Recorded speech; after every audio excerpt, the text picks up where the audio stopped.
Good morning, all of you. Today we will revise Indian Constitution, your chapter number 3. Okay so Indian constitution मतलब हम India के constitution के बारे में इसमें चैप्टर में हम पढ़ेंगे. Okay so constitution means the systematic set of rules and regulations run by the government of the country is known as constitution of the country.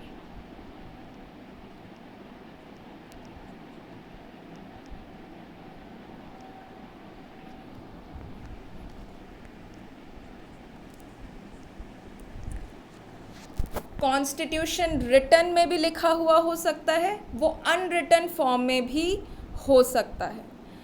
Constitution start होता है प्रियम्बल से. ओके सबसे पहली चीज़ हम ये समझेंगे कि कॉन्स्टिट्यूशन बना कैसे, फॉर्म कैसे हुआ. So how was the constitution of India formed. So India के कॉन्स्टिट्यूशन का नेशनल गोल और एम ये था कि जो इंडिया है वो डेमोक्रेटिक कंट्री हो, वहाँ सोशलिज्म हो, सेक्युलरिज्म हो और नेशनल यूनिटी हो. अब इसमें हम डेमोक्रेसी, सेक्युलरिज्म और सोशलिज्म मीन्स आप जो एक साथ सोसाइटी में जो रहते हो, जो इंडिया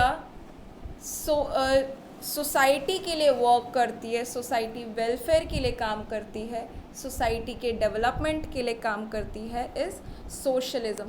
सोशलिज़म में जो पावर होती है गवर्नमेंट की, वो जो पावर होती है वो गवर्नमेंट के पास होती है. ओके सो उनका एम था that democracy, secularism, socialism and national unity. अब उन्होंने इसे फॉर्म करने के लिए एक कॉन्स्टिट्यूएंट असेंबली एस्टैब्लिश की, बनाई. ओके जो स्टार्ट की गई, जिस पे काम करना स्टार्ट किया 9 दिसंबर 1946 में. अब इस असेंबली में कुछ स्कॉलर्स और कुछ लीडर्स थे.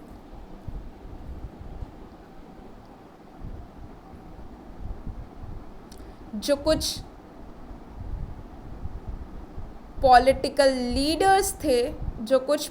लीडर्स थे उनका नाम था Jawaharlal Nehru, first prime minister of India, doctor Rajendra Prasad जो आपके हैं first president of India, Sardar Baldev Singh. इनके गाइडेंस में कॉन्स्टिट्यूशन बना. फ्रैंक एंथनी जो एंग्लो इंडियन थे, एंग्लो इंडियन कम्युनिटी से बिलोंग करते थे, वो भी कॉन्स्टिट्यूएंट असेंबली में एज अ रिप्रेजेंटेटिव थे. एंग्लो इंडियन मीन्स जो पर्सन बाहर की कंट्री का हो और इंडिया में आके बस गया हो. मीन्स जो फ्रैंक एंथनी थे वो ब्रिटिशर्स थे, बट उनकी लाइफ जो थी वो इंडिया की उनकी सिटीजनशिप थी. ओके देन सरदार वल्लभ भाई पटेल, मौलाना अब्दुल कलाम आज़ाद, श्यामा प्रसाद मुखर्जी, ये सारे जो कुछ लीडर्स थे उन्होंने कॉन्स्टिट्यूशन बनाने में एक इम्पॉर्टेंट रोल प्ले किया. ठीक है पारसी कम्युनिटी से HP मोदी थे. ओके और कुछ स्कॉलर्स थे, अलादी कृष्ण स्वामी अय्यर, डॉक्टर BR अम्बेडकर और KM Munshi. Doctor BR Ambedkar ने आपका जो कॉन्स्टिट्यूशन है उसको ड्राफ्ट किया है. He is the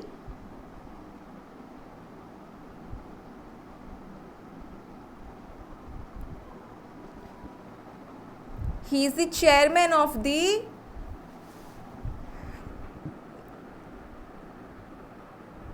he is the chairman of the constituent assembly, मतलब जो बी आर अम्बेडकर है उन्होंने ही पूरा कॉन्स्टिट्यूशन आपका लिखा है।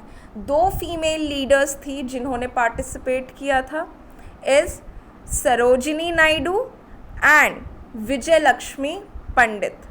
ओके, अब इस कॉन्स्टिट्यूएंट असेंबली को 166 मीटिंग, टोटल 166 मीटिंग हुई, जिसका पीरियड था जो कितने टाइम तक चला, 2 years 11 month and 18 days। Okay, so on 26 November 1949 को आपका कॉन्स्टिट्यूशन पास कर दिया गया।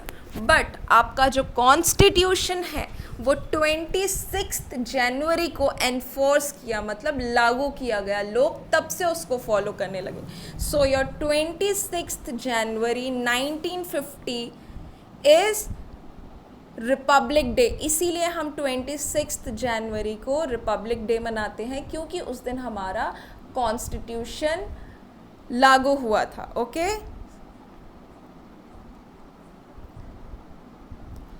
What are the objectives. अब मेन ऑब्जेक्टिव क्या था कि कॉन्स्टिट्यूशन बनाया गया, उसका मेन ऑब्जेक्टिव क्या था? उसका मेन ऑब्जेक्टिव ये था that it is document which finally weaves the ethos and ideals of our country. It tells about the kind of a government. Constitution में ये पता चलेगा या चलता है दैट कि जो कंट्री का डॉक्यूमेंट है वो किस तरीके से बनाया गया है। ओके, उसमें किस टाइप की गवर्नमेंट, किस तरह की गवर्नमेंट है, उस बारे में लिखा हुआ है। And in the democratic form of government we elect our leaders. Democratic government में क्या होता है, हम इलेक्ट करते हैं लीडर्स जो हमारे एडमिनिस्ट्रेशन को हैंडल करते हैं, जो हमारे जितने भी बड़े बड़े जो मिनिस्टर्स हैं, ये सारे क्या कर रहे हैं, मैनेजमेंट कर रहे हैं, ऊपर जो हैंडल कर रहे हैं पूरे सिस्टम को। ओके, ताकि क्या ना हो कि कोई भी अपने पावर्स का मिसयूज़ ना कर सके। इसलिए डेमोक्रेटिक गवर्नमेंट इंडिया में इसलिए इंडिया में डेमोक्रेटिक गवर्नमेंट है, डेमोक्रेटिक फॉर्म ऑफ गवर्नमेंट है। अब कौन कौन से फीचर्स हैं जो कॉन्स्टिट्यूशन में हैं? The first one is democratic rule, secularism and Republic and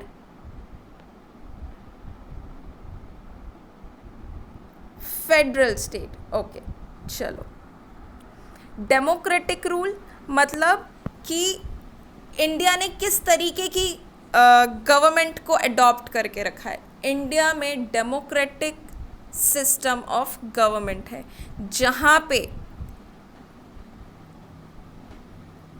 election के थ्रू हम रिप्रेजेंटेटिव को सेलेक्ट करते हैं फॉर 5 years। हर 5 साल में इलेक्शन होता है जिसमें हम सिलेक्ट करते हैं अपने रिप्रेजेंटेटिव जिसके अंडर हम रहना चाहते हैं, जो रिप्रेजेंटेटिव हमें लगता है कि सबसे अच्छा काम करेगा। But only more than 18 years old जो लोग हैं वही वोट करने के लिए एलिजिबल होते हैं। जो हम इलेक्ट करते हैं रिप्रेजेंटेटिव वो इलेक्शन के थ्रू होता है, और इलेक्शन वोटिंग करके होता है, और वोटिंग में हम 18 years के जो लोग हैं या उससे ऊपर के जो लोग हैं, उससे ज़्यादा एज के लोग हैं, वो वोट कर सकते हैं। ठीक है, और जो रिप्रेजेंटेटिव है वो 5 years तक के लिए रूल करता है। Okay,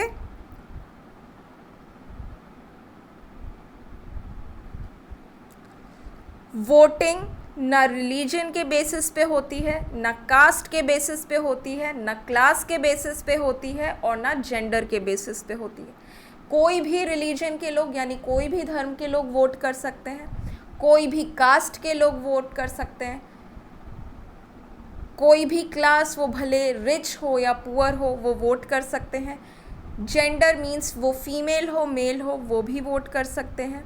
okay, so every citizen enjoy the freedom of follow religion of his or her choice as well as freedom of speech.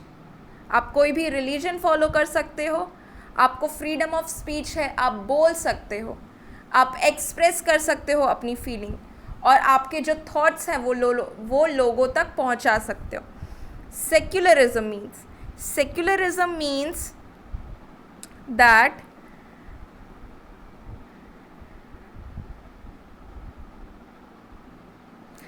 that citizens are not discriminated। जो लोग हैं वो discriminated means भेदभाव, ठीक है। सो सिटीजन्स को जो इंडियन लोग हैं उनको उनके फेथ पे, उनके रिलीजन की बेसिस पे उनका डिस्क्रिमिनेशन नहीं होता है। India is a secular country, मतलब यहाँ पे हर एक रिलीजन के फेथ को उतनी ही वैल्यू दी गई है जितनी सारी रिलीजन को दी गई है, यानी कि हर रिलीजन के लोग इंडिया में रह सकते हैं। Okay, and they propagate the religion of his or her choice। propagate means फैलाना, मतलब आप अपने रिलीजन को प्रोपोगेट कर सकते हो, फैला सकते हो, उसके लिए आपको कोई ना नहीं बोलेगा, ठीक है। रिपब्लिक मीन्स वो गवर्नमेंट जो डायरेक्टली और इनडायरेक्टली सिटीजन्स के थ्रू गवर्नमेंट बनाती है। Republic means a government that obtains power from people directly और इनडायरेक्टली, एंड जो हमारा सिस्टम है वो democratic Republic system of government है, विच मीन्स कि पावर जो है वो किसी भी एक पर्सन के हाथ में नहीं है, वो जो लोग हैं, जो सिटीजन्स हैं, उनके हाथों में, मतलब सब अलग अलग फॉर्म ऑफ गवर्नमेंट, जो अलग अलग ऑर्गन्स हैं गवर्नमेंट के, सब में डिवाइड की गई है। यानी पावर्स क्या है, लिमिटेड, किसी भी एक पर्सन के हाथ में नहीं है, ठीक है।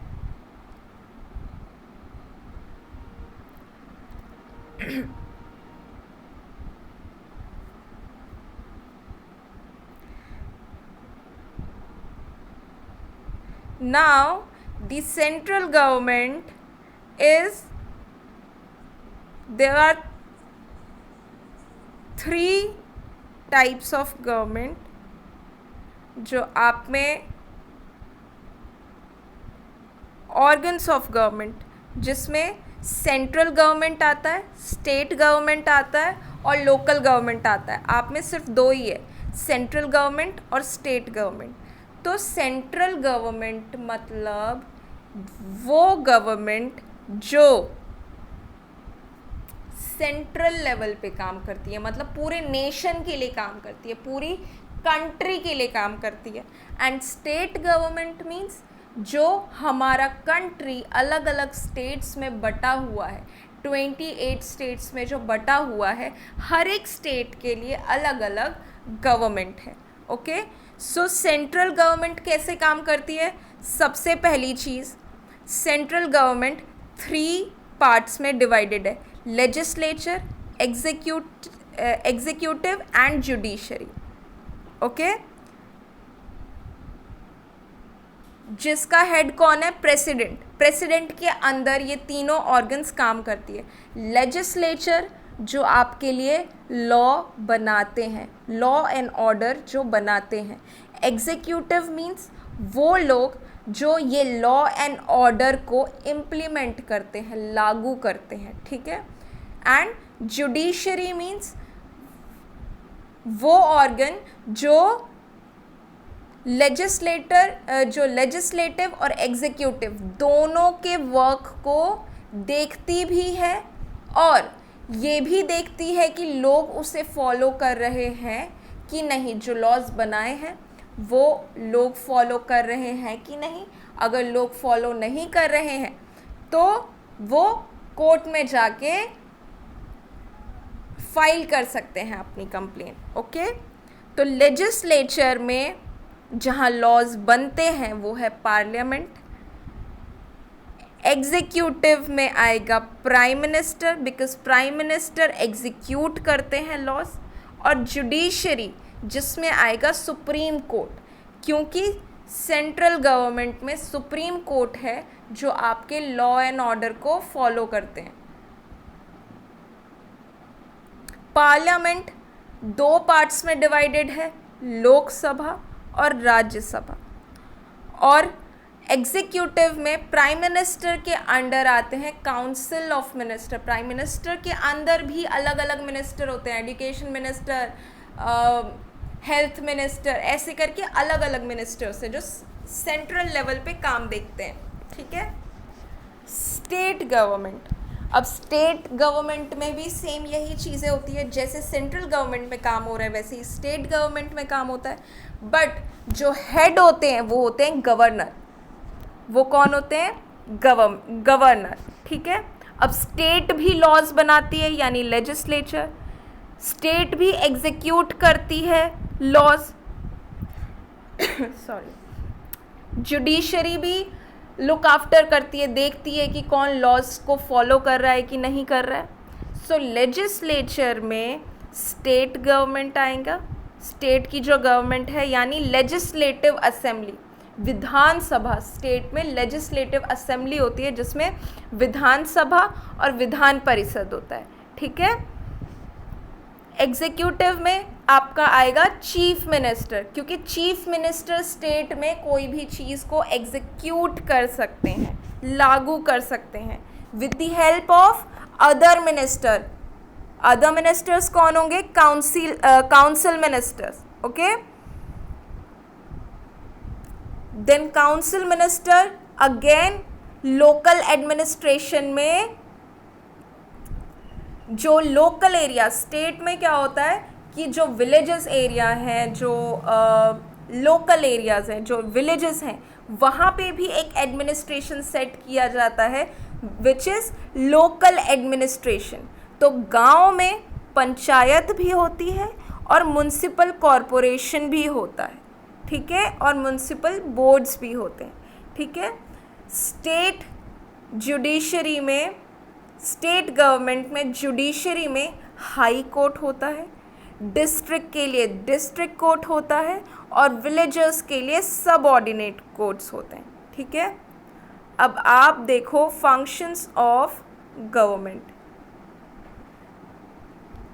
सबसे पहले आपका ओपिनियन लिया जाएगा, पब्लिक ओपिनियन, किसके थ्रू? इलेक्शन के थ्रू। आप वोट डालोगे, फिर आपका जो चॉइस का रिप्रेजेंटेटिव है वो एमएलए या फिर चीफ मिनिस्टर, कुछ भी बन सकता है, जो भी रिप्रेजेंटेटिव आपने सेलेक्ट किया है वो। देन वो रिप्रेजेंटेटिव क्या करेंगे? आपके लिए लॉज बनाएंगे, फिर वही लॉज आपके ऊपर इम्प्लीमेंट होगा। Okay. So legislature, executive and judiciary are the organs of the government. ये तीन ऑर्गन्स हैं गवर्नमेंट की। लेजिस्लेचर लॉज बनाती है, executive with the help of civil services officers implement करती है लॉज। सिविल सर्विसेज ऑफिसर मतलब जो ऑफिसर्स वो रखते हैं एग्जीक्यूट करने के लिए, IAS officers. Okay. Judiciary makes people follow the law, वो ये देखती है कि लोग फॉलो कर रहे हैं लॉज को कि नहीं। And does the work of providing justice, और लोगों को क्या चीज़ देती है? जस्टिस। अगर आप कोई कंप्लेन करते हो कि आपके साथ इनजस्टिस हो रहा है तो वो आपको जस्टिस प्रोवाइड करेगी, ठीक है।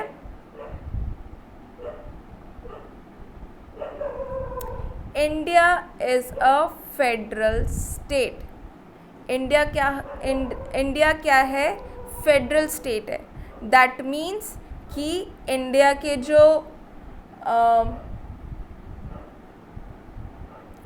जो पावर्स हैं वो डिवाइडेड हैं। जैसे पावर्स डिवाइडेड हैं उनके, वैसे ही उनके सब्जेक्ट्स डिवाइडेड हैं कि कौन कौन से सब्जेक्ट्स को लुक आफ्टर करेगा, ठीक है। सो देयर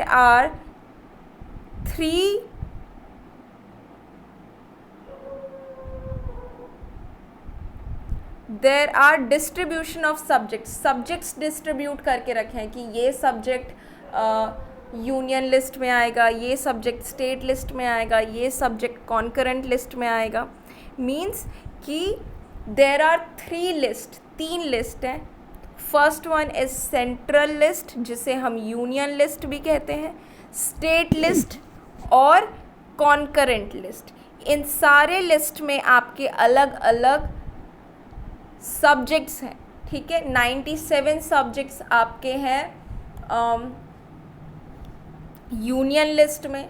अराउंड 66 जो सब्जेक्ट्स हैं वो है स्टेट लिस्ट में। कॉन्करेंट लिस्ट का मुझे याद नहीं है, सो वो मैं आपको बाद में बता दूंगी।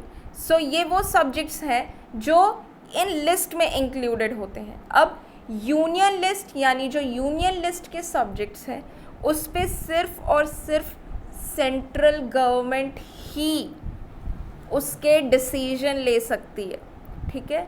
जो स्टेट लिस्ट है उस पे सिर्फ और सिर्फ स्टेट गवर्नमेंट ही उन सब्जेक्ट्स पे डिसीजन ले सकती है। स्टेट लिस्ट में फॉर एग्जांपल मान लो पुलिस, सो पुलिस जो है वो आपके स्टेट गवर्नमेंट में आती है, ठीक है। फॉर एग्जांपल मान लो एजुकेशन, तो एजुकेशन आपका आता है यूनियन लिस्ट में, ठीक है। अब आता है कॉन्करेंट लिस्ट। कॉन्करेंट लिस्ट में स्टेट गवर्नमेंट और आपका सेंट्रल गवर्नमेंट दोनों मिलके उसके सब्जेक्ट्स पे डिसीजन ले सकते हैं। मींस फॉर एग्जांपल विलेजेस में जो भी कोई इश्यूज होते हैं तो वो जो लिस्ट है जो सब दोनों के लिए कॉमन है, उन सब्जेक्ट्स पे सेंट्रल गवर्नमेंट और स्टेट गवर्नमेंट दोनों डिसीजन ले सकते हैं। चलो, और जो भी लॉज सेंट्रल गवर्नमेंट बनाती है वो पूरे नेशन को फॉलो करना पड़ता है, ठीक है।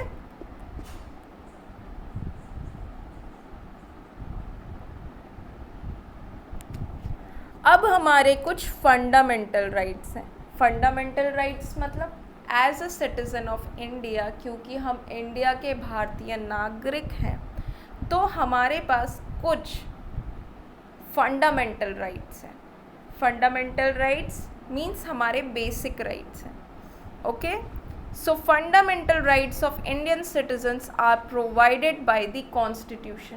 अब ये जो राइट्स हैं वो हमें कौन प्रोवाइड करता है? कॉन्स्टिट्यूशन। जो हमारे राइट्स हैं वो कॉन्स्टिट्यूशन में लिखे हुए हैं, ठीक है।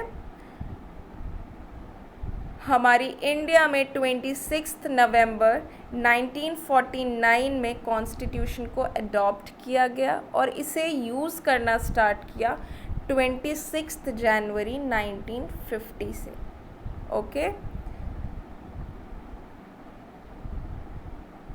Fundamental rights of India citizen guarantee that residents of land can lead a peaceful life। ये फंडामेंटल राइट्स हमें इसलिए दिए गए हैं ताकि हम जहाँ पे भी रहते हैं हम पीसफुली रह सकें, ठीक है।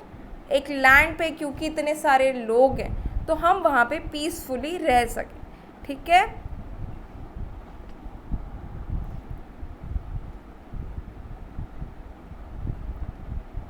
अब हमारे इंडिविजुअल फंडामेंटल राइट्स कौन कौन से, ठीक है। मोस्ट ऑफ द टाइम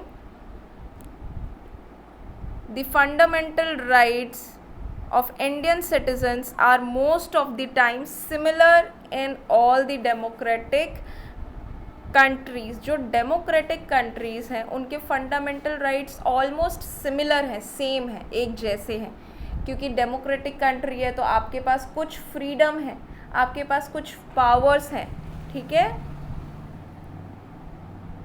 अब ये हमारे पास कौन कौन से पावर्स हैं अब हम उस बारे में पढ़ेंगे, ठीक है।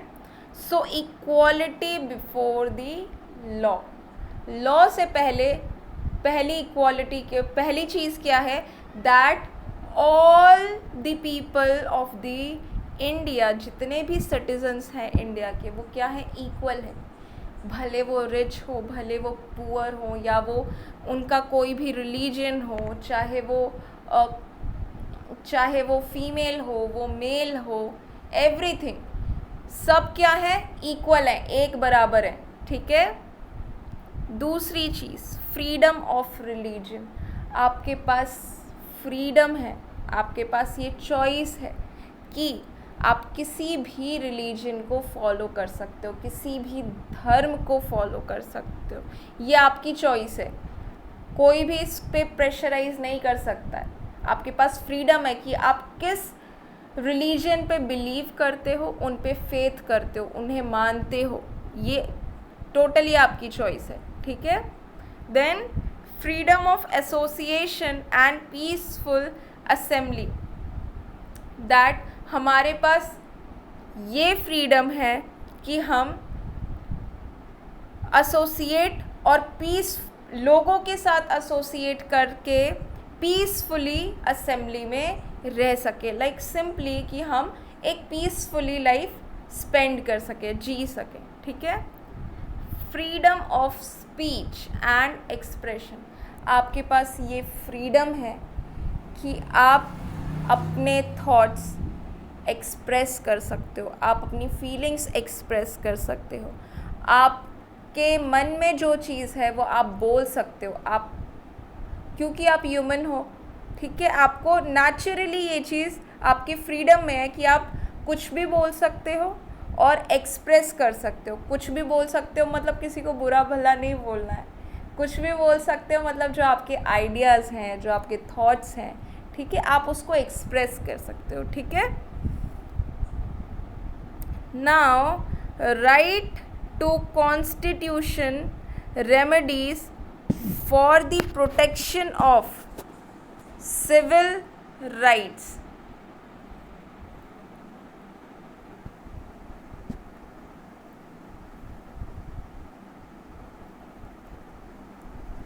right to constitution remedies मतलब solution, आपके पास ये right है कि आप अपने राइट्स को, सिविल राइट्स मतलब हमारे खुद के राइट्स, ठीक है, उसको प्रोटेक्ट करने के लिए हम कोई भी सल्यूशन ला सकते हैं, ये हमारा राइट है। जैसे फॉर एग्ज़ाम्पल अभी कोरोना आया, ठीक है, तो कुछ चीज़ें चेंज हुई बिकॉज़ एकदम से जब ऐसा सिचुएशन आता है तब हम कुछ सल्यूशंस निकालते हैं प्रोटेक्ट करने के लिए अपने राइट्स को, ठीक है। जैसे फॉर एग्ज़ाम्पल पुलिस थोड़ी स्ट्रिक्ट हो गई थी, लॉज थोड़े स्ट्रिक्ट हो गए थे, ठीक है, ये सब चीज़ें क्यों करी गई, ताकि अपने नेशन को प्रोटेक्ट कर सकें, ठीक है। चलो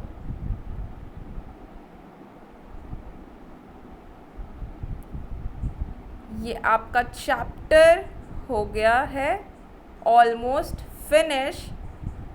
सो अगर मैं आपको एक ओवरव्यू दूँ इस चैप्टर का, सो सिंपल सी चीज़ है दैट कि जैसे हम अपने घर में रहते हैं, ठीक है, सो हमारे घर में कुछ डिसिप्लिन है, कुछ रूल्स हैं कि नहीं ऐसा नहीं करना है, ये नहीं करना है, आपको बोला लाइट ऑफ करने तो ऑफ रखनी है, बाहर जाओगे तो लाइट ऑफ करके जाओ, ठीक है, या फिर आप घर में आ रहे हो तो स्लीपर्स पहन के मत आओ।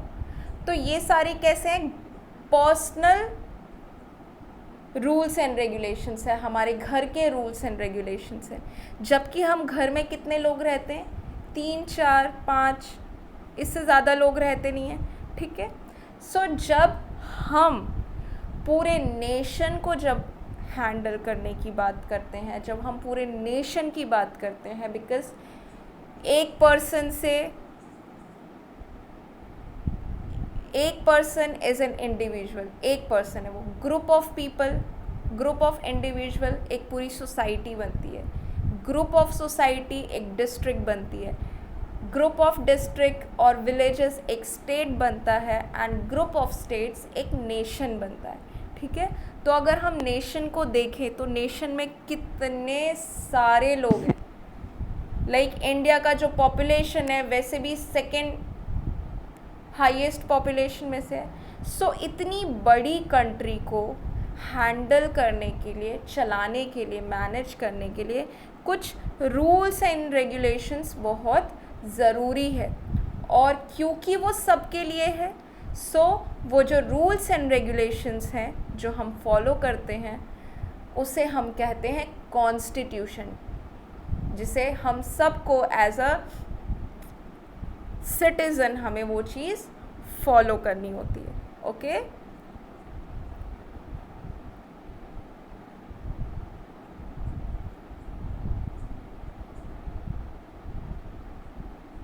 चलो आपकी जो क्लास, आपकी जो ये रिवीजन क्लास है ये मैं एंड करती हूँ। क्वेश्चन आंसर्स मैंने आप लोगों के साथ आज ही डिस्कस किया था यस्टरडे। सो इफ़ अभी भी लाइक रिवीजन के बाद भी अगर कोई डाउट हो तो आप डाउट सेक्शन में वो डाउट्स डाल दीजिए, ठीक है।